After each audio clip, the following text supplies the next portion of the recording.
How did one calm man turn into a stranger who handed me legal papers in my office lobby while my coworkers watched?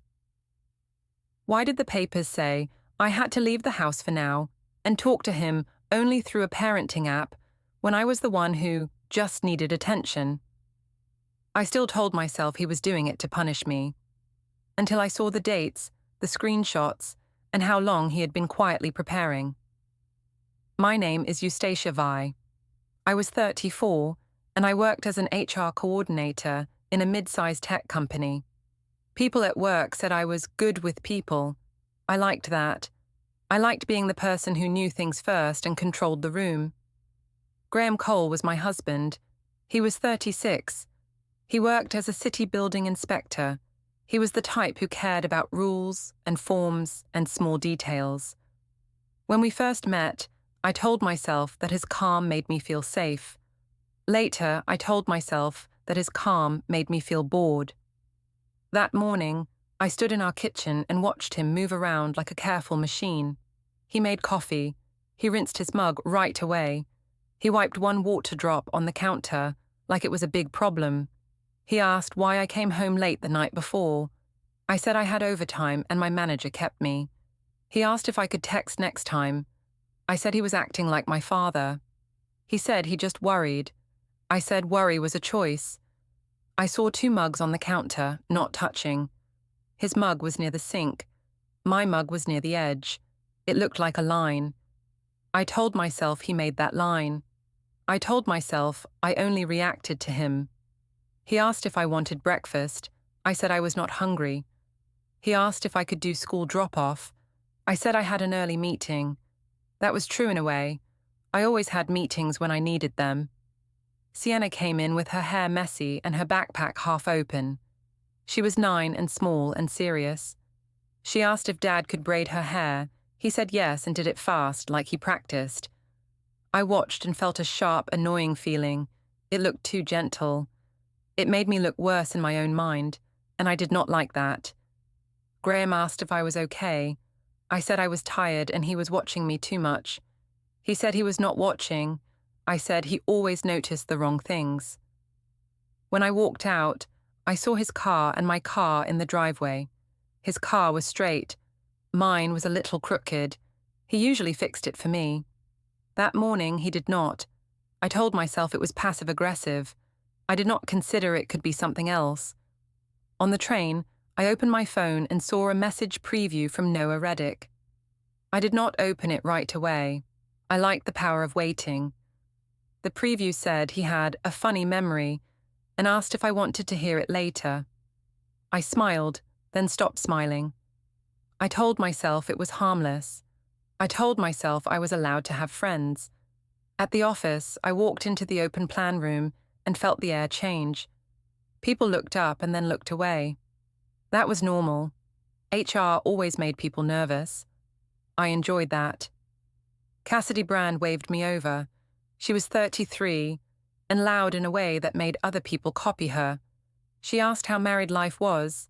I said it was fine, but sometimes I felt like I lived with a rule book. She said I deserved excitement. I said I knew. I told her Graham had been moody lately. I said he made problems out of nothing. I said I was trying, but he pushed me away. Cassidy said men got weird when they felt they could not control you. I nodded like I was hearing truth, not just a fun story that suited me. My phone buzzed again. I kept it face down. Cassidy looked at it and raised her eyebrows. I said it was work. She asked if I was sure. I said I knew how to manage my own life. In the afternoon, Graham texted about school pickup. He asked if I could do it because he had a site visit that ran long. I waited 10 minutes before answering. Then I said I was in back-to-back meetings. That was not true. I was sitting at my desk scrolling through messages I had not opened in front of anyone. I told myself a small lie was a tool. I told myself I had to protect my peace. If Graham wanted a schedule, he could make it work. He was good at making it work. That was his thing. Later, I went to the small conference room for a quick call. I finally opened Noah's message. He said he missed how I used to laugh. He said he saw a photo of me and Graham. and thought it looked serious. He asked if I was still playing house. He ended with a smiley face like a dare. I told myself Noah was just trying to feel important. I told myself I was not responsible for his feelings. Still, I typed back. I said I was busy and he should behave. I made it sound like I was the adult. I made it sound like he was lucky I replied. After work, I said I had to run an errand. That was the phrase I used when I did not want questions. I drove toward the gym where Noah sometimes hung out. It was not even a big decision. It felt like my body moved before my mind argued. In the gym lobby, the air smelled like rubber mats and citrus cleaner. Noah stood near the front desk like it belonged to him. He wore a bright shirt and a grin that looked practiced. He acted like he was surprised to see me, even though he had told me he would be there. He asked if I was still with Graham. I said yes, and he did not own my life. He said he did not want to own it. He said he just liked seeing me. He asked if Graham knew I was there. I said Graham did not need to know every breath I took. A couple of people near the water station glanced at us. Noah noticed, and his voice got a little louder. He asked if Graham was still the quiet hero type. I said Graham was fine, but he could be intense.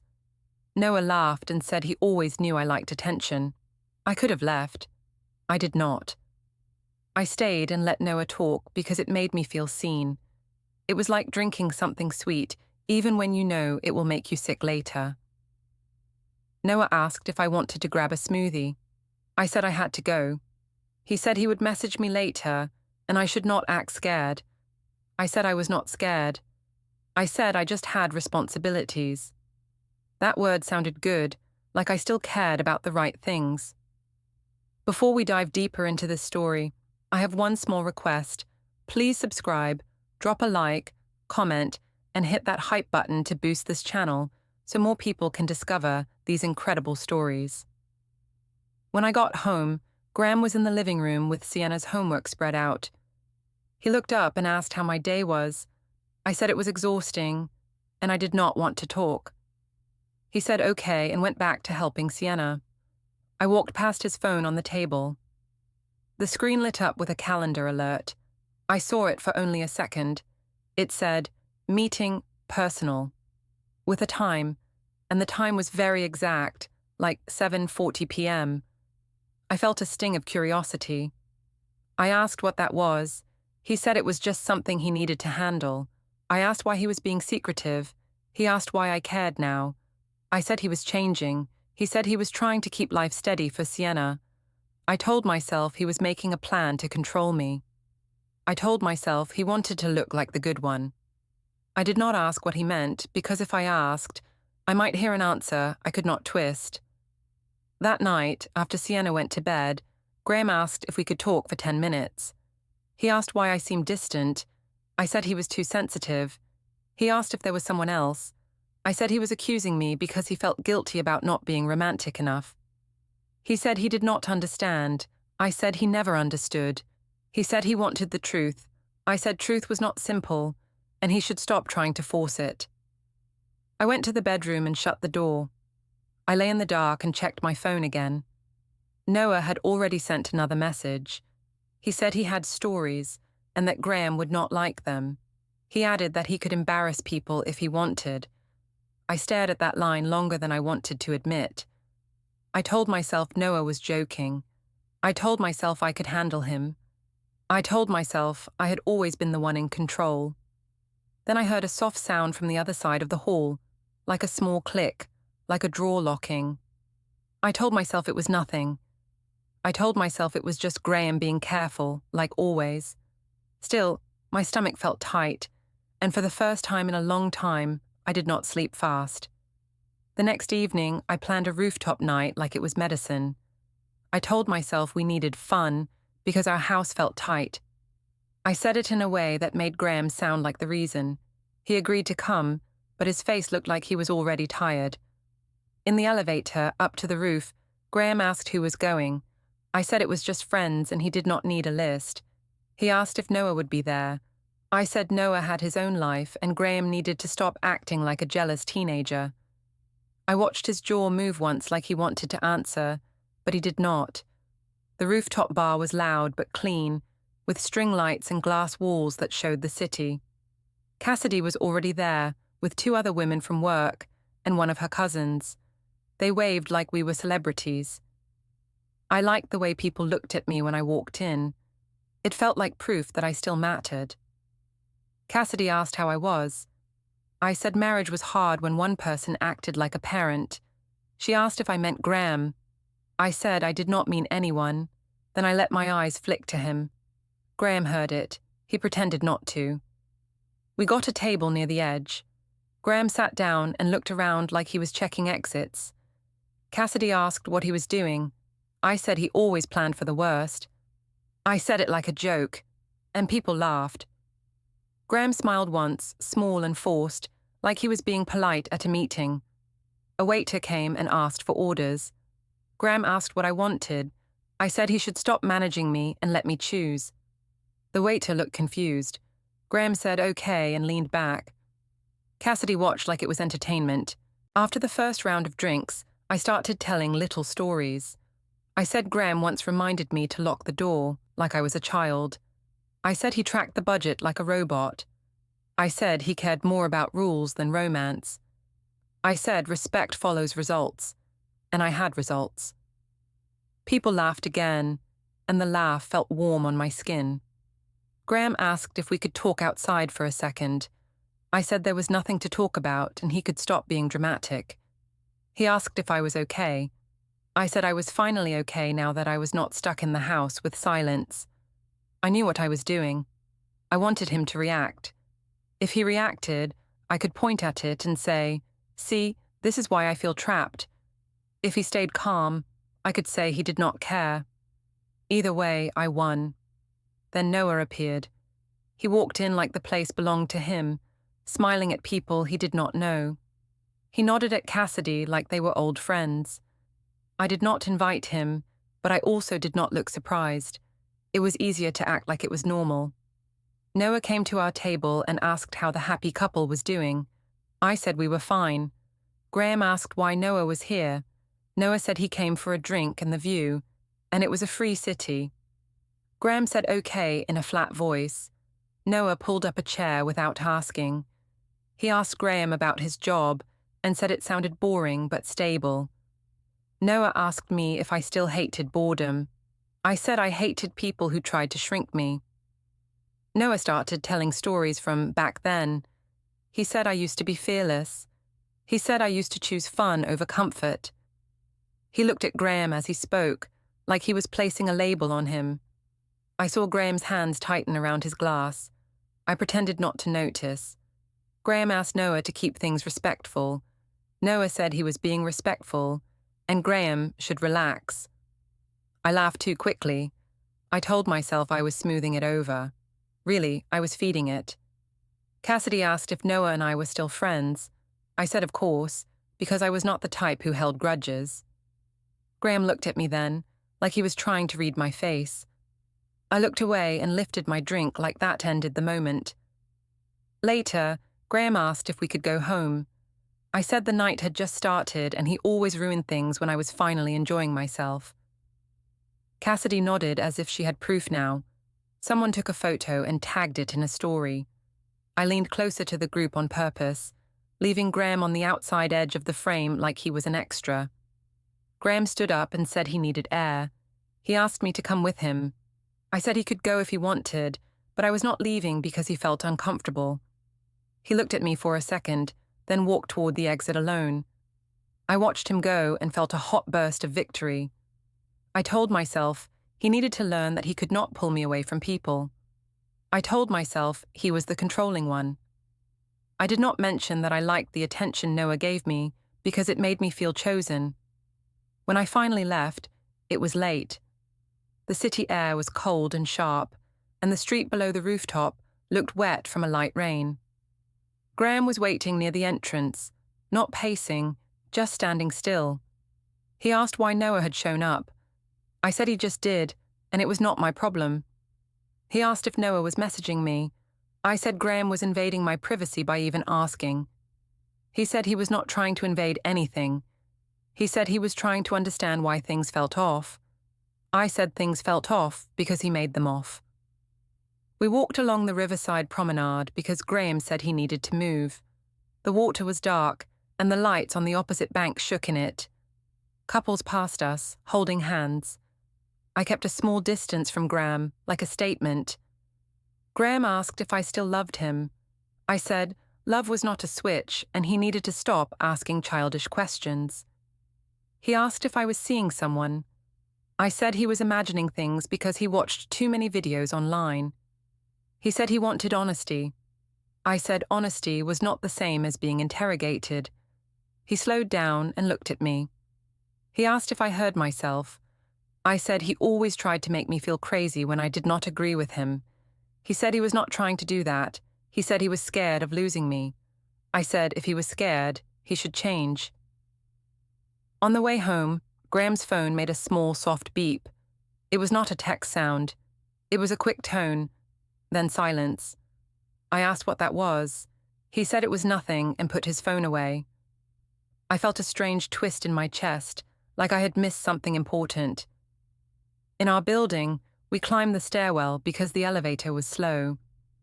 The stairwell smelled like dust and old paint. Our steps echoed, and the sound made the space feel smaller. Graham stopped on the landing and asked if we could set rules for the future. I said he loved rules more than people. He asked if I could at least tell him where I went. I said I was not a teenager, and he needed to stop acting like a guard. He said he did not want to guard me. He said he wanted to trust me. I said trust was earned, and he lost mine when he started accusing. He said he had not accused. He said he had asked. I said questions could be attacks. He looked like he wanted to say more. Then he went quiet. He opened the apartment door and let me walk in first. I told myself that was weakness. I told myself he did not have backbone. I did not consider that quiet could also be control. Inside, the living room lights were off, and the kitchen light was on low. 2 mugs sat on the counter again, apart like the night before. I stared at them longer than I should have. Graham asked if I wanted water. I said I wanted space. He nodded and went toward the hallway. His phone screen flashed for a second. I saw a thread name on it that looked like a follow-up message chain. He tilted the screen away without rushing. I went into the bedroom and shut the door, but not hard enough to sound guilty. I lay down and scrolled through the rooftop photos people had posted.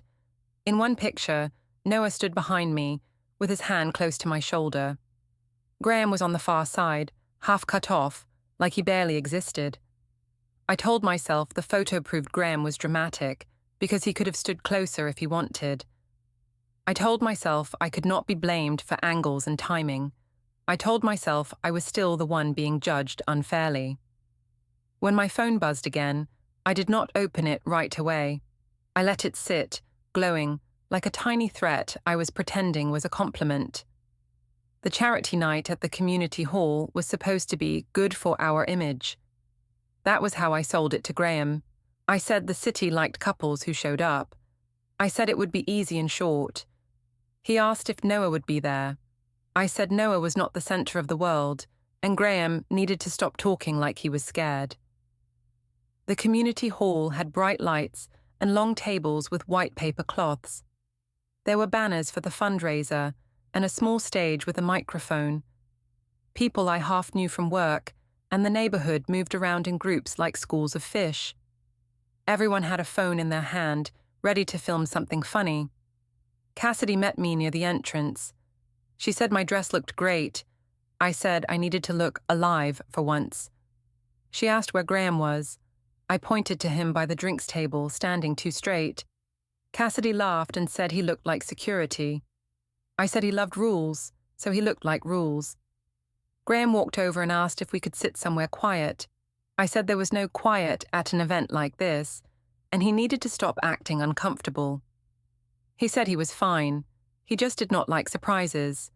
I said if he did not like surprises, he should marry a calendar. We sat with Cassidy and 2 other couples. The talk stayed light for a while. People asked Graham about his job. He answered politely. Someone asked me about HR. I said my job was cleaning up other people's mess. I said it with a smile like it was a joke, but I meant it. After dinner plates were cleared, a volunteer announced there would be short speeches. People clapped. A man with a camera walked up closer to the stage. I saw phones lift up in the crowd like a wave. Then Noah appeared near the side of the stage, talking to someone who held the microphone list. I felt my stomach drop for a second, then I forced it back up. I told myself Noah was just there to be loud.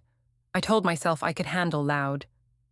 Noah stepped onto the stage like it was his living room. He took the microphone and smiled. He said he had a fun story for the fundraiser.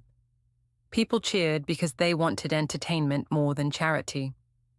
Noah looked around, then looked right at our table. He asked if anyone here believed in true love. People laughed. He said he wanted to talk about a couple that looked perfect from the outside. He said he knew them back in the day. I felt Graham's hand stop moving. He had been folding a napkin corner without thinking, and now he froze. Graham asked me if Noah was about to do what it sounded like. I said Noah liked attention, and Graham should ignore him. Graham asked if I could stop it. I said stopping it would make it worse, and Graham needed to relax. Noah pointed toward us with a playful gesture. He said he knew me for years. He said I was always popular. He said he used to think I could never do normal, safe life. He said he was shocked when I married a serious man. People laughed again, and I heard the laugh hit Graham like a slap. Then Noah said the word that made the room change. He said, like it was a joke, that I had regular affairs even when I acted innocent. He said it like a routine, like paying rent. He said he was not judging. He said he was just being honest. People made sounds, half laugh and half gasp. Phones lifted higher. My face went hot. My ears rang. For 1 second, I wanted to run. Then I did the thing I always did. I turned it into a performance. I laughed first. I laughed like Noah was silly. I waved one hand like I was brushing off smoke. I looked at the table around me and raised my eyebrows like, "Can you believe this guy?" I told myself laughing made it look untrue. I told myself I was smart. Graham did not laugh. He did not stand up and shout. He did not push Noah or storm the stage. He just sat still, looking at Noah like he was seeing a stranger. His mouth was closed tight. His eyes looked dry, not teary. That scared me more than anger. Someone at our table leaned in and asked Graham if he was okay. Graham said he needed air. He said it in a voice that sounded normal, but it was too controlled. He stood up and walked away without touching me. Cassidy asked me if Noah was serious. I said Noah exaggerated everything and lived in the past. I said he was bitter because I moved on and built a life. Cassidy asked if Noah had receipts. I said Noah did not even know what receipts were. I walked toward the hallway that led to the back exit. I saw Graham near the coat racks, facing the wall. I came close and asked what he was doing. He said he was breathing. I asked why he was acting like Noah mattered. He said Noah did not matter, but words did. I said it was just a stupid joke. He said jokes were still choices. I told him people were watching and he needed to act normal. He asked if I cared more about watching eyes than about truth. I said truth was private and public shaming was abuse. He asked if I was calling him abusive. I said I was calling the situation abusive and he was making it worse. On the way home, he did not speak much. In the car, he asked one question. He asked if Noah's regular comment had any truth. I answered with a question. I asked why he trusted Noah more than me. He said he did not trust Noah. He was asking me. I said if he asked that, he already made up his mind. At home, the kitchen light was on low. Sienna was asleep, and the apartment felt too quiet. Graham set his keys down in the same spot as always. He asked again what Noah meant. I said Noah had no idea what he was talking about. I said Noah was trying to look big in front of a crowd. I said, Graham should be angry at Noah, not at me. Graham asked if I had ever been unfaithful. I said he was trapping me with words. He asked what that meant. I said I meant he wanted a confession so he could punish me. He said he did not want punishment. He wanted clarity. I said clarity was not possible when he was emotional. He stood by the counter and opened a drawer. I saw a neat stack of folders. One said bank, another said utilities. I had not seen those labels before. He pushed the drawer closed and I heard a small click like a lock. I asked why he was locking drawers. He said he was organizing. I said he was being dramatic again. He did not answer. Later, when I went to throw something away, I noticed a faint toner smell near the small printer we almost never used. A blank page sat in the tray, like it had just come out. I asked if the printer had jammed. He said it sometimes printed by mistake. He said it like it was nothing. The next day, I went to the supermarket after work. I wore sunglasses even though it was cloudy, like that could hide me. At the checkout, a neighbor from our street stood behind me. She asked how Graham was. I said he was fine, just stressed. She tilted her head and said she heard there was a scene at the hall. I laughed lightly and said people loved drama. I said my husband took jokes too seriously. She asked if it was true what Noah said. I said Noah was a clown and everyone knew it. She nodded, but did not look convinced. I paid fast and left with my bags cutting into my fingers. That night, back in the kitchen, Graham cooked simple pasta like nothing happened. He asked if I had anything to tell him. I said I told him already that Noah was lying. He asked why Noah felt safe saying it in public. I said because men like Noah felt safe everywhere, and Graham should understand that. Graham's phone buzzed. The screen showed no caller ID. He looked at it for a second, then turned the phone over. He did not answer. He took his plate to the sink and rinsed it right away, slow and careful. I watched him and felt a new kind of fear. Not loud fear, but quiet fear. It felt like he was stepping away from me without moving. I told myself I could pull him back later. I told myself I was still in control. But when he looked at me, his eyes did not ask for anything. They only measured the room like he was already arranging the future. The next week felt like a slow leak. Nothing big happened, but everything shifted. Graham stopped asking the same questions. He stopped trying to pull words out of me like he could fix us by naming things. At first, I liked the quiet. Then I started to hate it, because quiet meant I could not win. On Tuesday, I went to the school pickup line after work. I told myself it was a nice wife move. I told myself it proved I cared. The line of cars was long, and parents stared forward, like they were all trying not to be seen. I saw Graham's car ahead of me, even though he had told me he had a site visit. He must have finished early. When Sienna got into the back seat of my car, she held her backpack like a shield. She asked why Dad looked tired all the time. I said Dad worried too much and he needed to relax. She asked if Dad was mad at me.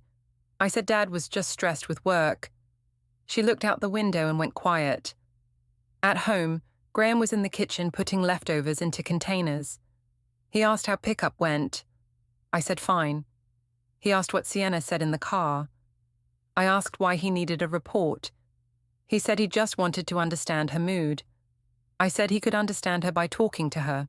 He nodded, like he accepted that. Then he asked if I would be home for dinner on Thursday. I said I had a networking meeting at a co-working lounge.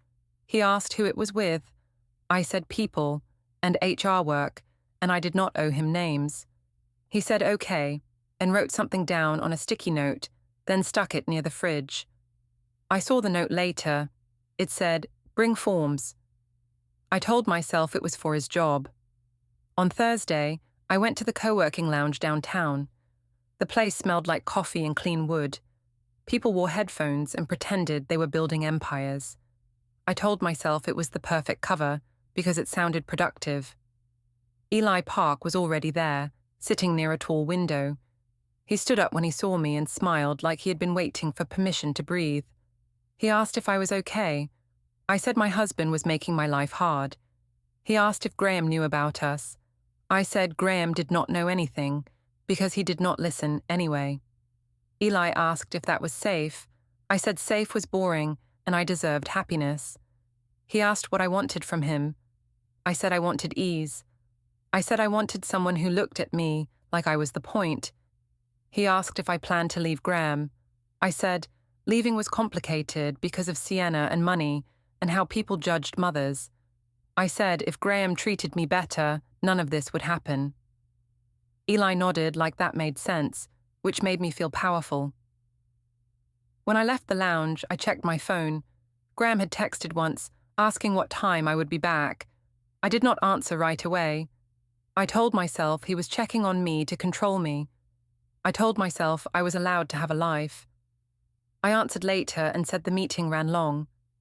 At the office the next day, the mood was strange. People looked at me too quickly and then away. Cassidy pulled me aside near the printer and asked if things were still messy.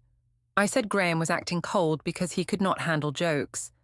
Cassidy said men hated being embarrassed. I said if he felt embarrassed, that was his ego. A coworker from finance asked, in a careful voice, if the community hall story was true. She asked if Noah was serious. I smiled in a tired way and said, people love to make women look bad. I said my husband took things personally and liked to play victim. She nodded slowly, like she was trying to be polite, not convinced. During lunch, I walked past a small meeting room and saw Graham sitting inside with his laptop open. He was not supposed to be near my workplace. For 1 second, I froze. Then I saw he was not in the building. It was just my mind playing tricks because I was jumpy. That evening, when I got home, I noticed the guest bed looked slightly disturbed, like someone had sat on it or slept there for a short time. Graham had not told me he was sleeping in the guest room. I asked why the bed looked used. He said he had needed space to think. I said he was being dramatic. He said he was trying not to say things he could not take back. That line bothered me. It sounded too planned. I wanted him to say something ugly so I could call him the bad one. Instead, he sounded careful, like he had learned the rules of my game. In the garage later, I saw his car pointed toward the street, not parked deep like before. It looked ready to go. I asked if he was going somewhere. He said no, he just parked that way now. I asked why. He said it was easier in the morning. I laughed and said he was acting like a spy. He did not laugh back. I tried to push him. I asked if he was tracking me. He asked what I meant. I said he was acting strange and quiet, and it felt like punishment. He said it was not punishment, it was boundaries. I said boundaries were just a fancy word for coldness. He said coldness was yelling, and he was not yelling. I went into the kitchen and opened a cabinet too hard, just to make noise. He asked if I was okay. I said I was fine, and he was acting like I was unstable. He said he did not say that. I said he implied it by watching me. That night, I heard a low hum from the small room near the hallway, the one we used as storage. It was a shredder sound, steady and calm. I stood near the door and listened. I asked what he was shredding. He said old paperwork and junk mail. I asked why now. He said he was cleaning up. When he came out, I saw a faint dust of paper bits on his sleeve. He brushed them off like nothing. He walked past me and rinsed his mug, slow, like a ritual. A few days later, I woke up early and went to the living room. Graham's laptop was on the table. The screen was open. I saw a spreadsheet with rows of dates and times. I saw columns that looked like locations and notes, but I could not read the headings from where I stood. I took a step closer, and the screen went dark, like it timed out. My heart jumped. When Graham came in, he asked what I was doing up. I said I could not sleep because he was acting weird. He asked what I meant by weird. I said he was hiding things. He said he was organizing his life. I said organizing was a nice word for plotting. He said plotting was illegal, and he was not doing anything illegal. I told myself he said that on purpose, like he wanted me to hear the word. I told myself he was trying to scare me, but his face did not look angry. It looked decided. Later that day, my phone buzzed with a message from Cassidy. She said Noah wanted to tell the full story on a live stream. She asked if I wanted to come over and plan what to say. I stared at the screen and felt my mouth go dry. I told myself I could control the story if I spoke first. I told myself Graham would fold if the pressure stayed on him. Still, when I looked down the hallway and saw the guest room door closed, I felt something heavy settle in my stomach, like the floor had moved, and I had not noticed until now. The family dinner happened on Sunday because everyone said we needed to clear the air. I agreed fast. I told myself a public table would protect me. I told myself Graham would behave if his parents were there. I also told myself I could make him look unreasonable without even raising my voice. The restaurant was one of those places with long tables for big groups. The lights were warm and the noise was soft, but the tension still felt sharp. Dahlia, my mother, arrived first with a bright smile that did not match her eyes. Miles, my father, followed behind her and looked like he wanted to disappear into a wall. Lena came alone and sat near the end, quiet. Ruth and Peter arrived with Graham. Ruth hugged Sienna and kept her hand on the child's shoulder, longer than normal. Graham carried Sienna's small jacket like a careful man, like the jacket was important. When we sat down, I took the seat that faced the room. I liked to see who was watching. Graham sat across from me. He did not reach for my hand. He did not touch his phone. He just looked at the menu like he was studying for a test. Dahlia asked Graham how he was doing. He said he was fine, and he was focusing on Sienna.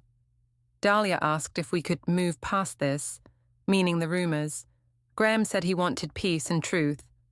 Dahlia said truth did not have to be cruel. Graham said he agreed.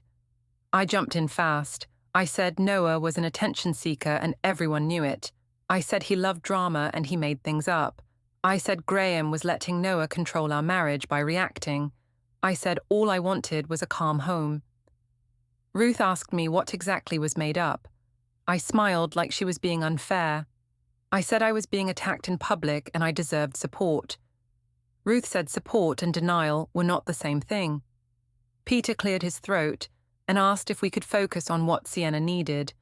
I said Sienna needed parents who did not fight. Then I looked at Graham, like the fighting was his choice. Graham asked me, calmly, if I would answer one question without turning it into a speech. He asked if I had been faithful.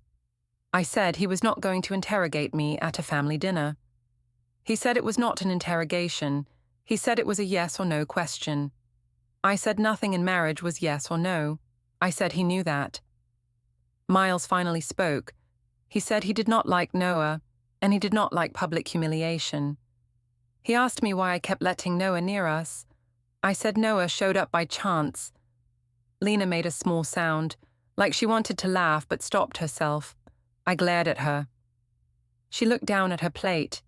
Cassidy was not there, but her influence was. Dahlia repeated Cassidy's line like it was wisdom. She said men could not handle strong women. She said Graham's pride was the issue. She said a real husband would protect the marriage, not sulk. Graham listened without interrupting. That made Dahlia talk more, because silence feels like permission to some people. Ruth's face tightened. She said she would not sit and hear her son called weak. Dahlia said no one said weak. She said sensitive.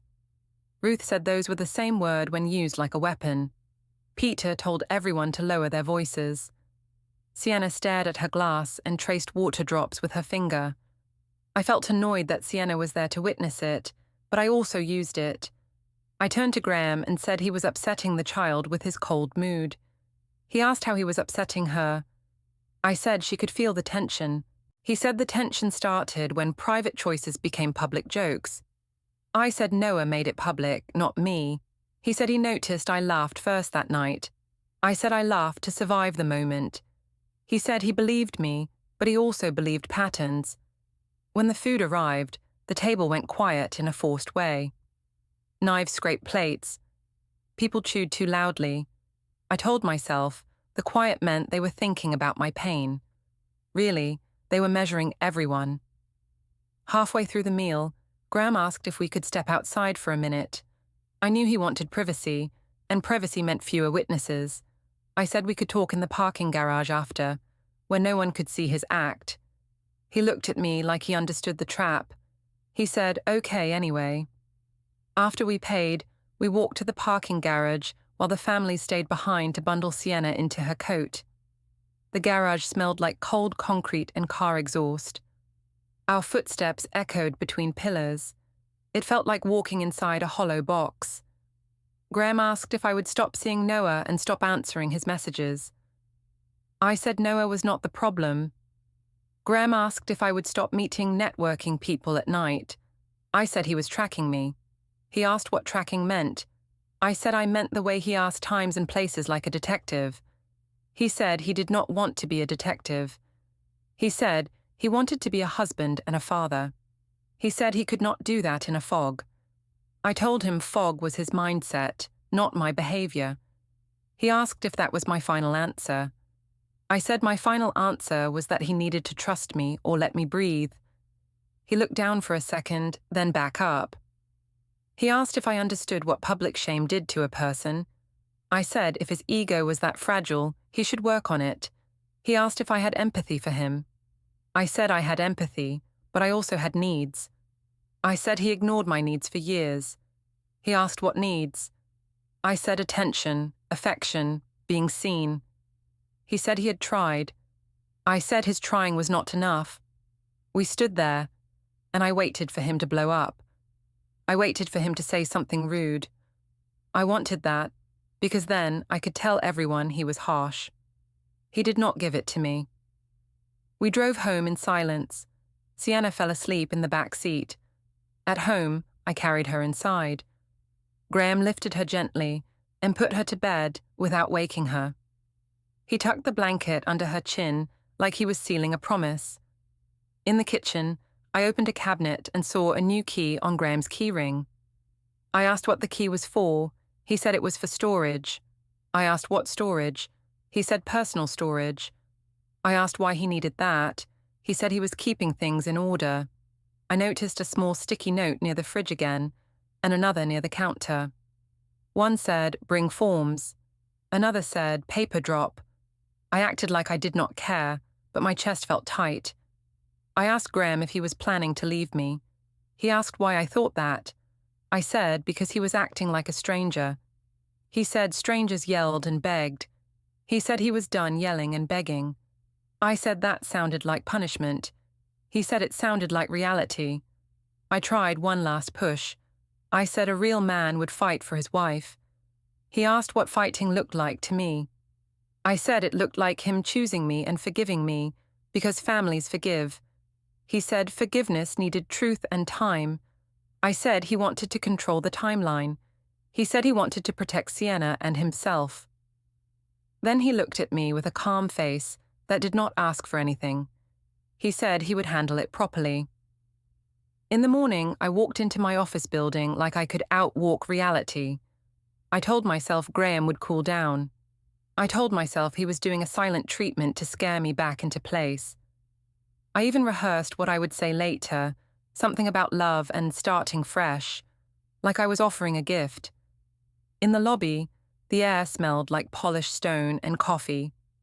I saw 2 coworkers near the security desk.